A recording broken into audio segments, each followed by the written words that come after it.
কুমিল্লায় থাকা অবস্থায় হঠাৎ একদিন ঢাকা থেকে ফোন আসলো যে 13 জন না অফিসারকে আর্মি থেকে বাদ দেওয়া হয়েছে। ইনিশিয়ালি 65 জন অফিসারকে এনলিস্ট করা হয়েছে। আর প্রথম যে 7 জন অফিসার লিস্ট বাইরে হয়েছে, PO9 প্রেসিডেন্সিয়াল অর্ডার 9 একটা ছিল তখন। কোনো কারণ দর্শানোর ব্যতি রেখে আপনি যে prime minister was entitled to sack anyone from the service এবং সংসদ সদস্যদেরকেও। হ্যাঁ, তো P1 ওইটাকে বলা হইতো প্রেসিডেন্সিয়াল অর্ডার নাম্বার 9 PO9। তো ওই PO9 এর আমাদের আমি আর আমার নাম প্রথম, তারপরে নূর, বাকি 5 জন। তো নূর, আমি এই ঘটনা যখন ঘটে খবরটা আমি ঢাকা থেকে পাই রাত্রেবেলা। সেদিন আমার বাড়িতে একটা পার্টি ছিল কুমিল্লায়। আমি আমার স্কুলে আমি কুমিল্লা জিলা স্কুলে পড়াশোনা করছি। স্কুলের টিচারদের আর ভিক্টোরিয়া কলেজ থেকে পরীক্ষা দিচ্ছিলাম। ওই কলেজের সমস্ত প্রিন্সিপাল থেকে সমস্ত প্রফেসরদের আমি বাড়িতে একটা দাওয়াত করছিলাম। ওই পার্টি চলছিল। তখন হঠাৎ নূর আমাকে ফোন করে ঢাকা থেকে জানাইলো হি ওয়াজ দেন এডিসি টু জিয়া রহমান, যে স্যার আমাদেরকে তো স্যাক করা হয়েছে PO9 এর আন্ডারে। খবরটা আসছি ব্রিগেড কমান্ডার নাজিমুল হুদার কাছে। তো নাজিমুল হুদা আমাকে খুব ভালোবাসতেন। যুদ্ধের সময় আমরা একসাথে ছিলাম, কয়েকটা অপারেশনও করছি আমি ওনার সেক্টরে থেকে।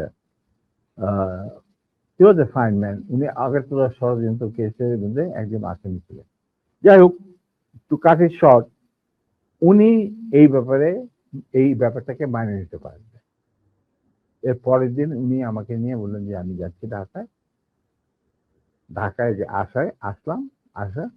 সন্ধ্যার সময় গেলাম শেখ মুজিবের বাড়িতে।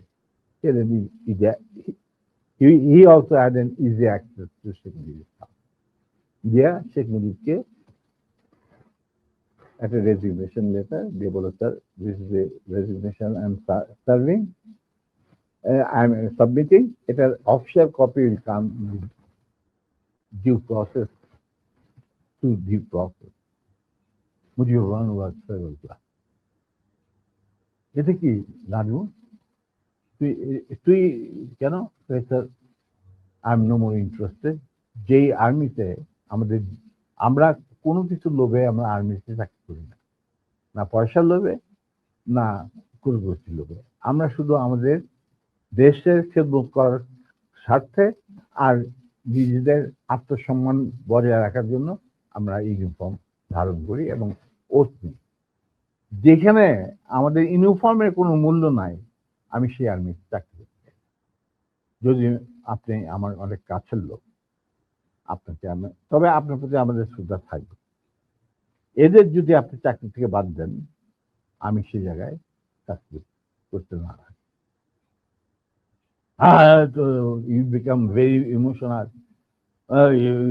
তোরা খালি তোদের দিক দেখো, আমার দিকটা কেউ দেখে না।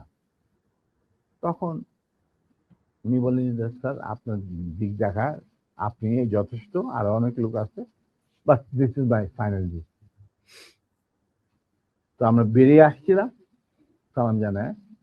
তখন মুজিব আমাকে বললো যে ডালিম তুই একটু থাম, হুদা তুই একটু বাইরে যা। হুদা বাইরে গেল। আমার বললো যে তুই আর নূর আমার সাথে রাখবি বাসায় যত তাড়াতাড়ি সম্ভব। তো গেলাম মুজিবের। আমরা প্রথম যাইতে চাই না, কেন যাবো ওখানে, সেই জন্য।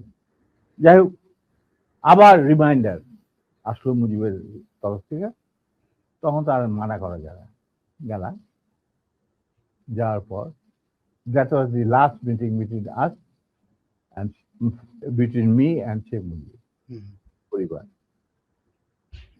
যথাযথ 3 তলায় এই রুমে যেখানে গোপন মিটিং হতো ওখানে গেলাম।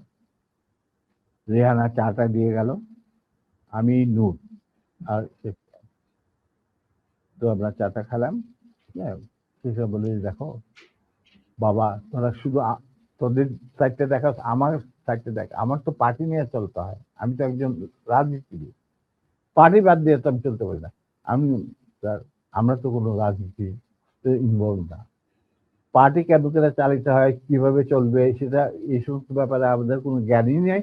আপনার জ্ঞান আছে, আপনার জ্ঞান আপনার কাছে রাখেন, আমাদের কেন এই সমস্ত বলতে বলে কি, না না তোরা তো আমার এই ডিসিশনে পার্টি চাপে আমাকে, আমি এই সিদ্ধান্ত নিতে হচ্ছে। হ্যাঁ স্যার, আপনি ভালোই সিদ্ধান্ত নিচ্ছেন।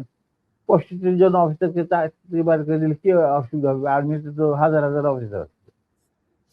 উনি বললো যে না না শোন, তোরা কি, তোদের জন্য আমি কি করতে পারি? তোরা যদি বিদেশে চাকরি করতে চাস, আমি তোদেরকে বিভিন্ন মিশনে পাঠাতে পারি, যেখানে যাদের ইচ্ছা। তোরা যদি ব্যবসা করতে চাস, তাহলে শেখ নাসেরের পার্টনার হয়ে ব্যবসা কর, মানে তার ছোট ভাইয়ের সাথে পার্টনার হয়ে ব্যবসা কর। আমরা বললাম যে, আমি বললাম চাচা, আপনি আমরা শ্রদ্ধা করি, এখনো শ্রদ্ধা করি। আপনি ভালো মনে করছেন, আপনি আমাদের চাকরি কৃত করছেন। আল্লাহ আল্লাহ খায় আল্লাহ।